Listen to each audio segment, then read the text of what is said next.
Hello everybody, welcome to my channel. It's been a minute since I posted a video, I know, it's been a little while, I'm sorry, but I have been making regular content. It's just been over on TCG Player's channel, but I am hoping to launch the channel a little bit more. I don't know if it's going to be, daily content or anything like that, but I am going to try to get a little bit of this game, Magic Arena. MTG Arena is out, and you know what? It's going to be a lot of fun. I've played it a decent amount. I have videos up on TCG Player of gameplay you can go look at, but one thing I wanted to do on here while we have the opportunity is right here at the beginning, you know what, let's just have some fun. Let's open some packs. I haven't done this before. We're in the beta though, so here we go. This is what we've got. So we got 3 Rivals of Ixalan's pack. That is the newest set out. 3 Ixalan packs. Merfolk in both of these. I'm pretty excited about that. Hour of Devastation, Amonkhet, the block before it. Lots of gods in this. Hopefully, we get Scarab God or whatever here. But I can hopefully explain a little bit of how the system works as we go. So here we go. Let's open it up. First one.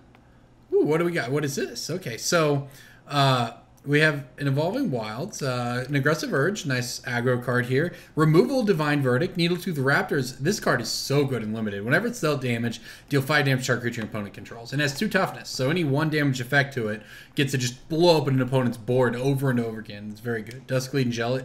Constructed playable right there. All right, let's see what this is.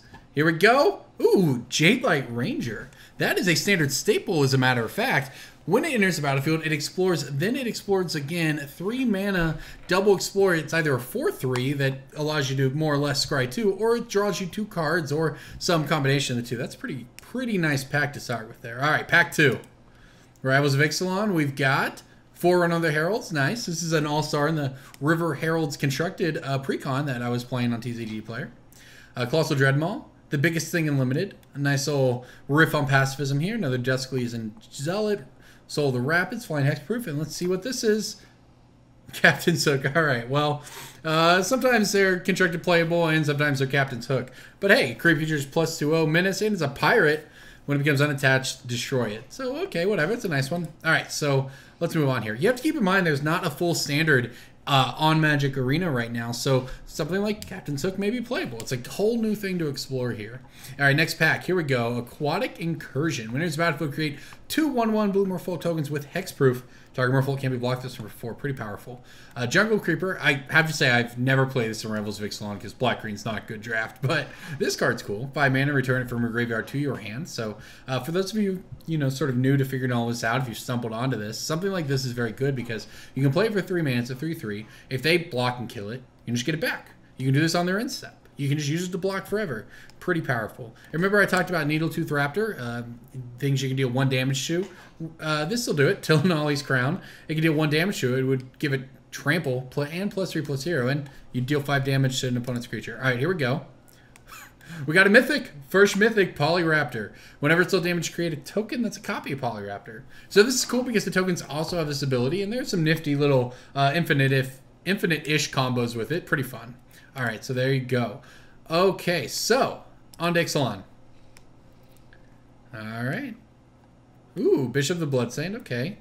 Drain them for all the vampires. Now look at this. We got some rare. Another Mythic.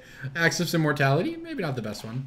Okay, so here we go. This is a wild card, I believe. So the way this works is there are, I believe, common, uncommon, rare wild cards, maybe mythic as well. So what you can do is you can turn the wild cards into any of those cards you want, which is pretty sweet. So that's how you can build your decks. It's sort of, if you played any Hearthstone, the equivalent of dusting, only you don't have to destroy your own cards to get new cards. You just get wild cards, and it's pretty sweet. And any cards you get above the 4 card, 4 copies per card threshold, you can actually fill up the vault up here and turn those into more wild cards, I believe.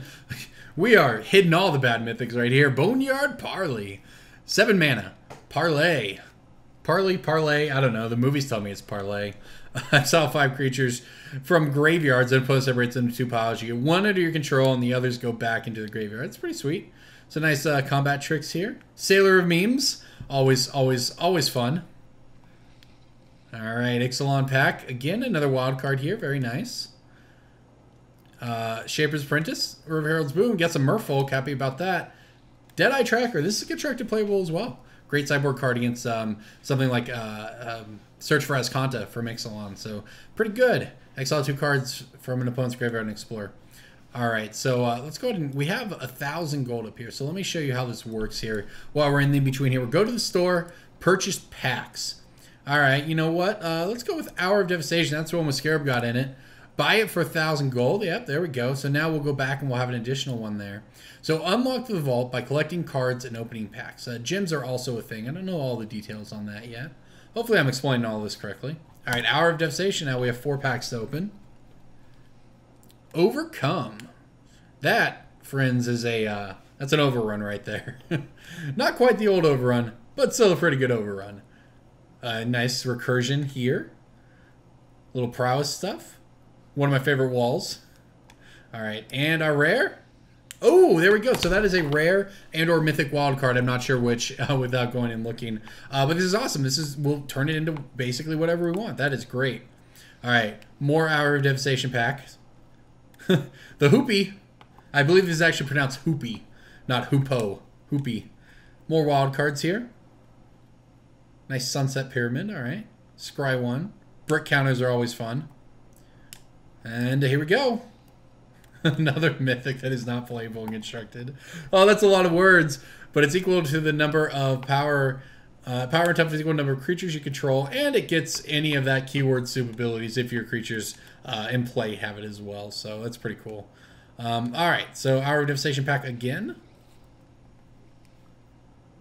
All right, here we go. Nice desert action here. And Abandoned Sarcophagus. This is constructed playable as well. So there's a cycling deck, which is pretty sweet. Obviously, you have to have the cycling cards, but there are quite a few of them, and it works. So you have this white-blue cycling deck that just wins with Drakehaven, and it plays this to cast cycling cards from the graveyard. It's actually pretty sweet. It's a nice constructed playable one there. All right, Hour of Devastation. Another wild card here. This is a big creature. It's a lot of words. Desert of the True. All right, Desert of the Indomitable. And Refuse. Oh, come back, come back. That was Refuse to Cooperate, I believe, split card. All right, on to Amonkhet.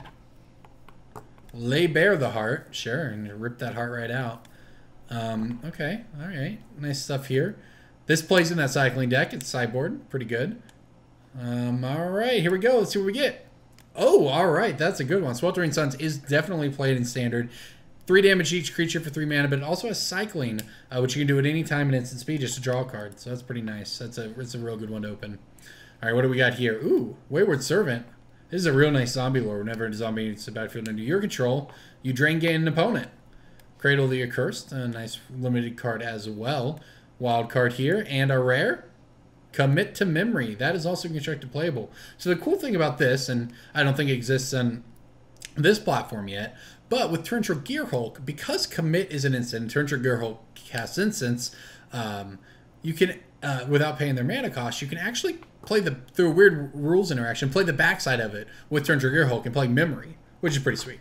Otherwise, what happens is Commit casts from your hand, and then Memory with Aftermath means you can only cast that side of the card if it's in your graveyard. So it's pretty cool. You get a Commit, it isn't speed, and then when it's in your graveyard, you can cast the Aftermath half. All right, here we go. Last pack. What do we got? What do we have? Slow roll here. Angle Drink. This was pretty busted and limited. Bounce a creature, 4 mana flyer. Another 4 power, 4 toughness flyer. The 6 mana is what I meant to say. River Serpent. Weirdly enough, a modern playable card in Mono Blue Living End. Unburdened Gift of Paradise. These are some of my favorite cards from Amonkhet Limited. Unburdened is a real nice one, too. I really liked that. And Gifts of Paradise enabled all kinds of fun decks. But here we go with the rare. What do we got? Yeah, all right. That is a rare wild card. That is awesome. All right, so we'll go over to decks here. So now let's go ahead and just take some deck I'm not actually going to play. Boros Assault here. You're not going to catch me playing Boros colors. But the way this works is this is a wild card. So we can, if we say wanted a Cartouche of Solidarity here, we click the Cartouche of Solidarity. And I believe we can, yeah, there we go. So this would turn our wild card into the Cartouche of Solidarity, which is pretty sweet. So now, if we roll over, let's say we want to do an uncommon one. It will turn an uncommon wild card into a Famished Paladin. Or if we want to do it with Glorybound Initiate, we can turn a rare wild card in. So that it's really, really awesome. And that is how you build cards in this set. Also, or in this game, also notice we actually open stuff. So, right, the things that we open, like Sacred Cats, for instance, we have 3 of them. Whereas others, obviously we don't have as many. But as you build them, then when you go over that 4 limit, that's when you start building up your other stuff, and it goes towards wild cards, towards the vault, etc. And the gyms will also be a thing in the future. So there's a lot to this economy. This was certainly, I'll have another video that explains it in depth, but let's open some packs. That was a lot of fun. So there you go. That is the basics. Welcome to Magic Arena. I'm really looking forward to what this means for the future of playing Magic on the internet. Go check out my videos on TCG Player if you want to see some gameplay where predictably I played Merfolk. It was a lot of fun. But everyone, nice to be back and talking to you all. So I'll see you next time.